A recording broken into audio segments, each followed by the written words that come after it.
ফের রাজ্য দমকল কর্তার দরবারে হাজির হলো কর্মপ্রার্থীরা।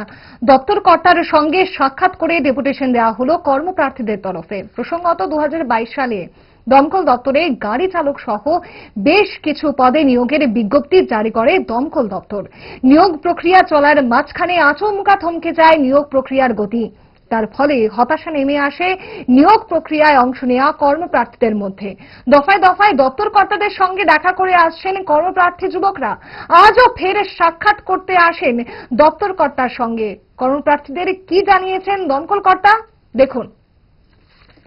আমরা যে ফায়ার সার্ভিসে 2022 সালে যে আমরা ফায়ার সার্ভিস নিয়োগ প্রক্রিয়াটা চালু হয়েছিল, এটা এখন অব্দি দীর্ঘ 5 বছর হয়ে গেছে, এখন অব্দি প্রচেষ্টা কমপ্লিট হয়নি। এর জন্য আমরা ডেপুটেশন জমা দিতে চাইছিলাম ডাইরেক্টর স্যারের সাথে। তো তাই বললো যে তোমরা সবকিছু ওকে হয়ে গেছে, কিন্তু এখন অব্দি আমি বললাম যে স্যার আমরা তো ওকে যদি হয়ে থাকে তাহলে আমাদের ড্রাইভার জন্য কবে ডাকা হবে, তো এই ডেটটা আমরা সঠিক বলতে পারছি না। যদি সবকিছু ঠিক থাকে তাহলে সামনের দিকে হইব, কিন্তু সামনের দিকে তো কখন হয় এটা আমরা জানি না।